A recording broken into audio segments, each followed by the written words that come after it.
जय हिंद दोस्तों, स्वागत है आपका आपके अपने यूट्यूब चैनल चुन्नू जी के सेंटर पर। मैं राकेश कुमार राय उर्फ चुन्ना आपके लिए टॉप 25 जनरल नॉलेज का सवाल लेकर आया हूं, जो बार बार परीक्षा में पूछे जाते हैं। तो पूरे वीडियो को आप देखिएगा और फिर कमेंट जरूर कीजिएगा कि वीडियो कैसा लगा। ये आपका JSSC, railway, BPSC, BSSC, UPSC सभी तरह की परीक्षा के लिए, एसएससी सभी तरह की परीक्षा के लिए इम्पोर्टेंट है। तो चलिए पूरा वीडियो देखिएगा।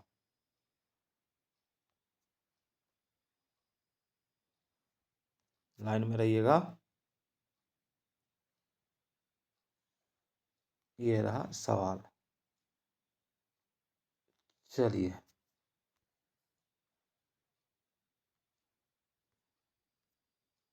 पहला सवाल आप देख सकते हैं कि भारत में राष्ट्रीय आय का सबसे बड़ा घटक कौन सा है। तो देखिए, भारत में राष्ट्रीय आय का सबसे बड़ा घटक कौन सा है। आपका ऑप्शन है सेवा क्षेत्र, कृषि, उद्योग क्षेत्र, व्यापार क्षेत्र। तो आंसर हो जाएगा आपका ऑप्शन एक, सेवा क्षेत्र। दूसरा देखिए, अंतरण अदायगी का अर्थ क्या है। तो अंतरण अदायगी का अर्थ बताना है वृद्धा पेंशन, बेरोजगारी मुआवजा, सामाजिक सुरक्षा अदायगी या उपयुक्त सभी। तो इसका आंसर हो जाएगा ऑप्शन चार, उपयुक्त सभी। चलिए अगला सवाल देखिए, भारत जैसे विकासशील देश में प्रच्छन्न बेरोजगारी की उच्च दर किस क्षेत्र में पाई जाती है। कंपनी क्षेत्र, घर बार क्षेत्र, सेवा क्षेत्र या कृषि क्षेत्र। तो इसका राइट आंसर हो जाएगा आपका ऑप्शन चार, कृषि क्षेत्र में। चलिए अगला सवाल देखिए, वह जोत जो किसानों को कम से कम एक जीविका तो उपलब्ध कराती है कहलाती है अनुकूलतम जोत, सीमांत जोत, आर्थिक जोत, जीविका जोत। तो ये हो जाएगा आपका ऑप्शन तीन, आर्थिक जोत। ठीक है, अनिवार्य जो किसानों को कम से कम एक जीविका उपलब्ध कराती है उसे आर्थिक जोत कहते हैं। चलिए अगला है, कौन सी क्रिया उत्पादन में शामिल नहीं है।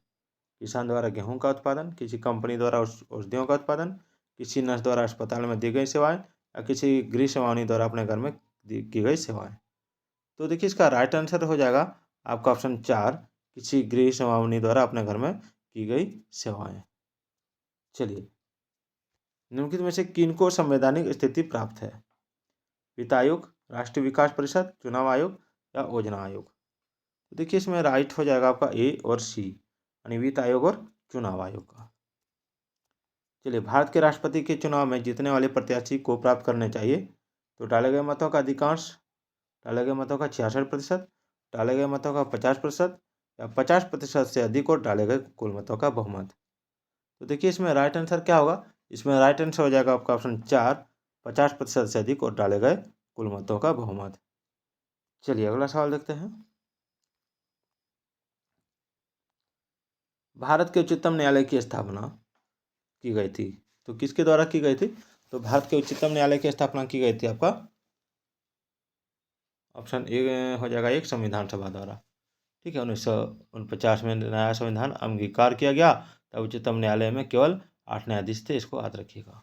चलिए आगे बढ़ते हैं, राष्ट्रगीत के रचयिता कौन है। तो राष्ट्रगीत के रचयिता है आपका ऑप्शन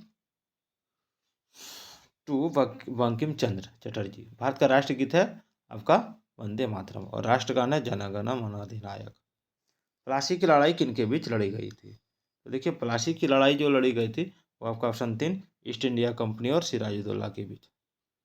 1972 में शिमला समझौते पर हस्ताक्षर करने वाले पाकिस्तान के प्रधानमंत्री का नाम क्या है। तो ऑप्शन तीन, ZA भुट्टो, ZA भुट्टो। असहयोग आंदोलन शुरू हुआ था तो कब शुरू हुआ था। तो असहयोग आंदोलन शुरू हुआ था आपका ऑप्शन टू हो जाएगा 1920 में। चलिए आगे बढ़ते हैं, जब 1856 में डलहौजी ने अवध पर कब्जा किया तब नवाब कौन था। तो इसका हो जाएगा आपका ऑप्शन टू, वाजिद अली शाह। चलिए, मेवाड़ के राणा प्रताप सिंह को मुगल सेना ने किस लड़ाई में पराजित किया था। तो ये हो जाएगा आपका ऑप्शन तीन, हल्दी घाटी लड़ाई में। चलिए आगे बढ़ते हैं, जून के महीने में मानसून का फटना वर्षा लाता है। तो ये हो जाएगा आपका ऑप्शन टू, केरल और तमिलनाडु के दक्षिणी तट में। चलिए आगे देखते हैं, इधर बढ़ क्यों रहा है, आ जाओ, साफ हो जाएगा अभी। चलिए, हिमालय में 3600 मीटर से ऊपर एक विशिष्ट प्राकृतिक वनस्पति है। तो वो हो जाएगा आपका अल्पाइन घास स्थल, अल्पाइन घास स्थल। ठीक है, चलिए आगे बढ़ते हैं।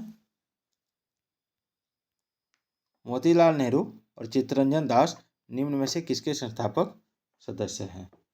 तो इसका हो जाएगा आपका ऑप्शन एक, स्वराज पार्टी का। चलिए, एल नीनो प्रकट होता है, तो एल नीनो प्रकट होता है आपका ऑप्शन 3, प्रशांत महासागर के ऊपर। ठीक है, एल नीनो प्रशांत महासागर के ऊपर आता है और यह एक दक्षिणी गर्म धारा है। चलिए आगे बढ़ते हैं। संयुक्त राष्ट्र संघ का वर्तमान महासचिव बान की मून कहाँ का है? तो संयुक्त राष्ट्र संघ का वर्तमान महासचिव बान की मून कहाँ का है? तो इसका आंसर हो जाएगा आपका ऑप्शन 3, कोरिया गणतंत्र। चलिए आगे बढ़ते हैं। अजंता एवं एलोरा की गुफाएं किससे संबंधित है? तो अजंता और एलोरा की गुफाएं संबंधित है आपका ऑप्शन 2, बौद्ध धर्म से। चलिए आगे बढ़ते हैं। देश का 12वां भारतीय प्रबंधन संस्थान उत्तराखंड में कहाँ किया गया है? तो ये हो जाएगा आपका ऑप्शन 1, काशीपुर में। चलिए आगे बढ़ते हैं। दो समुद्रों को जोड़ने वाले जल के एक संकीर्ण खंड को क्या कहा जाता है? तो ये हो जाएगा आपका ऑप्शन 2, स्टेट। स्टेट प्राकृतिक रूप से गठित एक संकीर्ण, आमतौर पर नौकायन योग्य जाल मार्ग है जो पानी या दो समुद्रों के बीच को दो बड़े निकायों को जोड़ता है। चलिए आगे बढ़ते हैं। निम्नलिखित में से कौन आज़ादी के आंदोलन का पूर्ण समर्थक है? तो ये हो जाएगा आपका ऑप्शन 3, घनश्याम दास बिड़ला। चलिए 2 सवाल है, 2 सवाल मैं और बताऊंगा आपको, साफ हो जाएगा। धुंधला भी आ रहा है, तुरंत साफ हो जाएगा ये।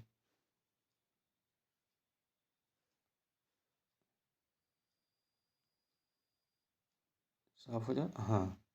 चलिए, विश्व बैंक की आसानी से व्यवसाय 2018 रैंकिंग में 23 रैंकों की छलांग लगाकर भारत ने 190 देशों के बीच 77वां स्थान प्राप्त किया। रैंकिंग में यह छलांग निम्नलिखित संकेतकों के सुधार से मिली थी। तो इसमें आंसर क्या हो जाएगा? तो इसमें आंसर हो जाएगा आपका ऑप्शन 2, सीमाओं के पार व्यापार। चलिए आगे बढ़ते हैं। हंस दमयंती के चित्र को किसने बनाया था? तो हंस दमयंती के चित्र को बनाया था आपका क्या हो जाएगा? ऑप्शन 4, राजा रवि वर्मा ने। तो आज का ये वीडियो आपको कैसा लगा? 25 प्रश्न सारे परीक्षा में पूछे गए प्रश्न हैं। तो फिर मिलते हैं अगले वीडियो में, तब तक के लिए जय हिंद, जय भारत।